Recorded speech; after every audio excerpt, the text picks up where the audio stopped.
Daphne O'Hara.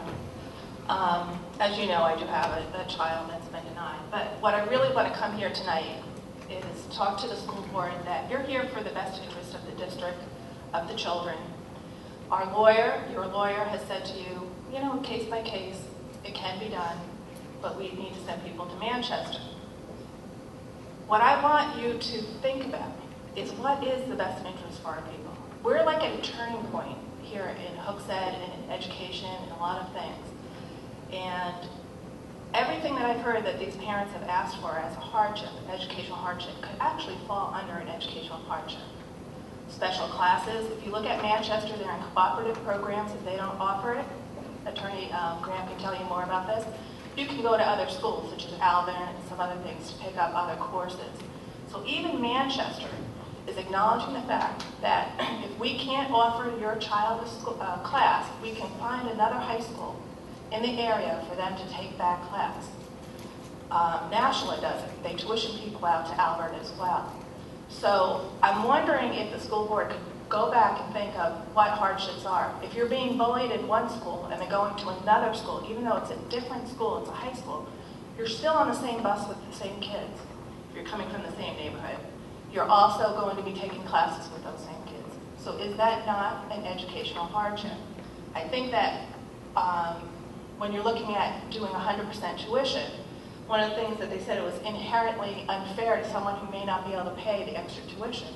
Well, you're in a position to say, I'm going to let these people go and pay, but if you can't pay, we can use this other policy for those people that can prove that they are in need for tuition reimbursement.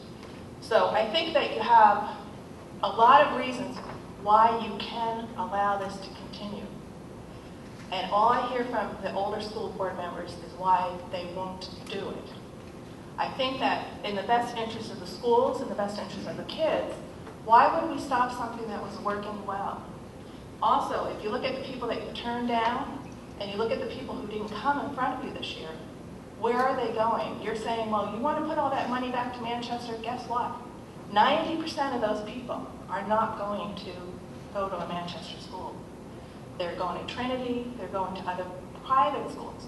So when you're making your decision, you're now pushing people out of the public school system who may have wanted to stay in a public school system.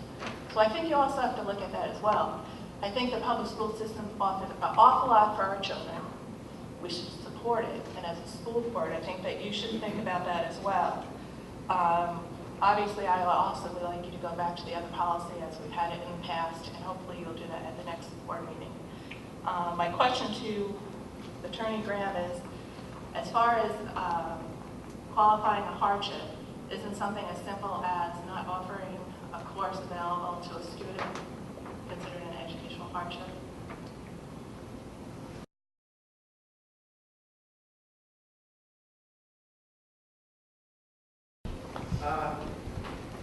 I'm one of these old school board members, and I hate to be accused of not doing what's best for the kids, because my family's been doing it for over 60 years. So please, in all due respect, school board members need to treat us fairly. We're now public citizens. I was on the school board, and I was assigned the policy decision.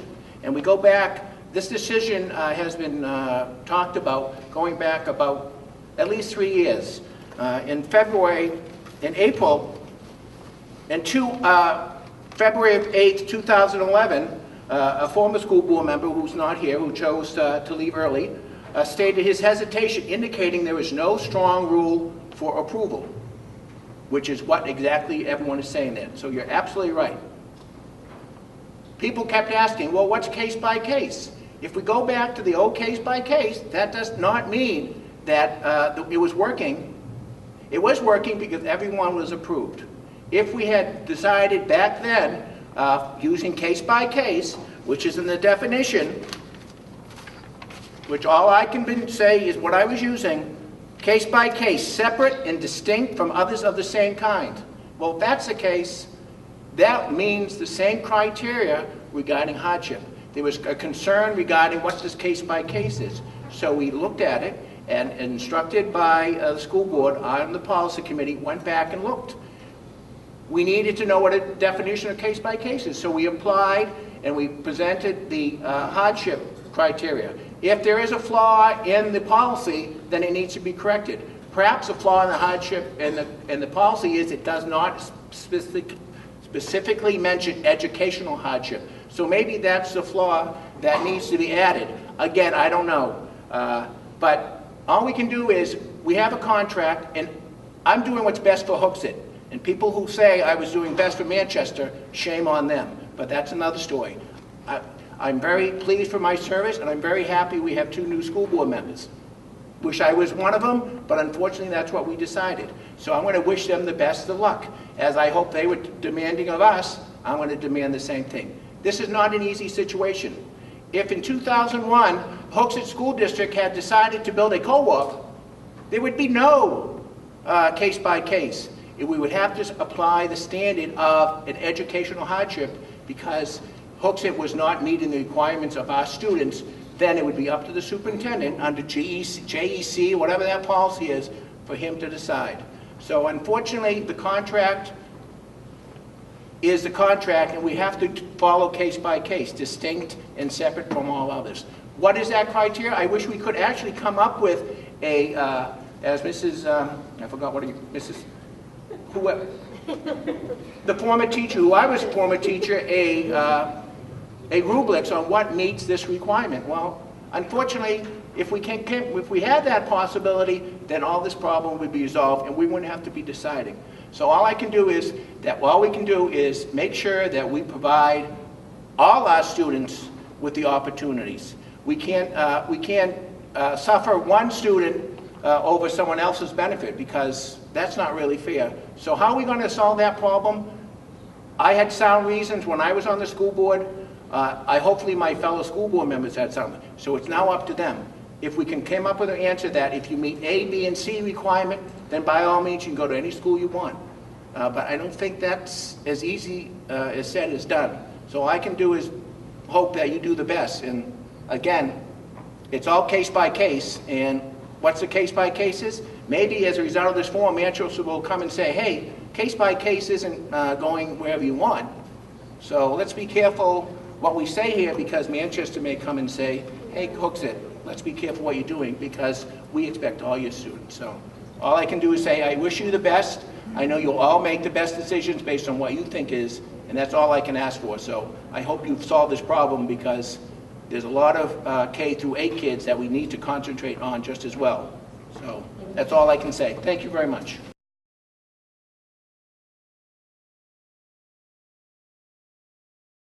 My name's Tom Cody, and is there any example of hardship that the board can give that you would approve? That you've been, over the past year, you've been making decisions on hardship, and they haven't met that degree that you need. Is there anything that you can give an example that would be acceptable? And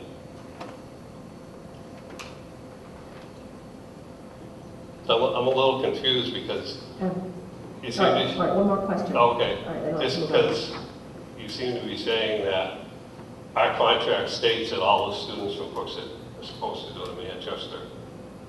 And so past boards, have they erred in allowing students to go out of district?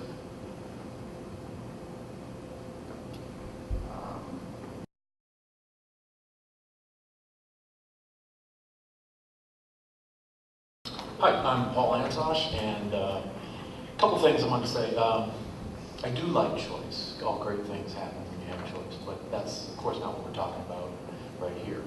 What we are talking about, though, is subjective criteria.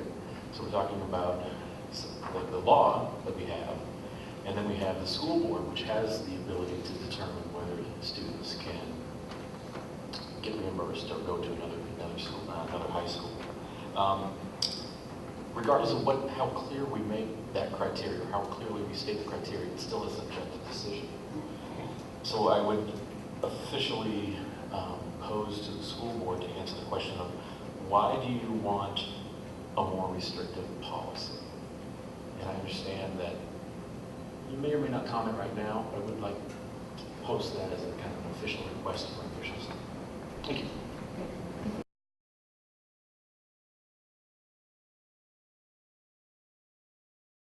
Hi, I'm Kara Salvas. Just comments, really. From where I sit, I feel like there's a massive tug of war. And I get the sense that there's people who just want to bide their time until the issue just goes away. And parents just stop fighting. Because that's kind of what the hope is. I know not everyone believes that, so I want to thank everyone for their service. But also I want to thank all the people who spoke, because they all have very valid points. So I'm just asking as a board that you take all those into consideration, because we as a public voted you to make decisions for us. Not for your own, whatever your thought is, but for the community as a whole. So I don't think they need reminding of what board they're on. I think the board needs reminding of who they're representing, which is the whole community. And I thank you for that, and that's pretty much my comment. Thank you.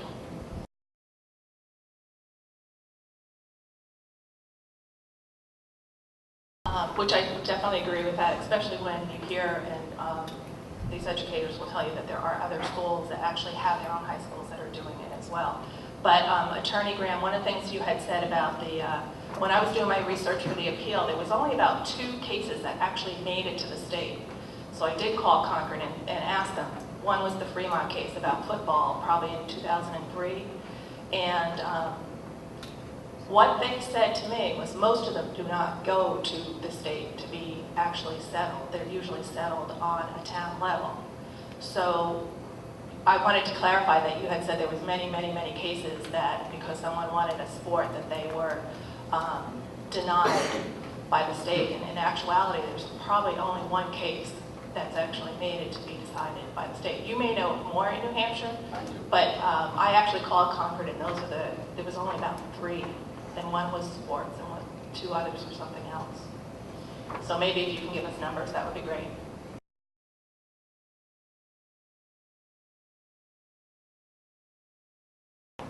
Thank you. Attorney Graham, I'm a little bit concerned that it seems to me anyway, and I may have misunderstood, but it sounded to me like you were answering for the board as far as their decision on individual cases. Not necessarily individual cases, but I just want to make it clear that you were not at the school board meetings or sitting in private session, so you can't expect to know how or why they made those decisions.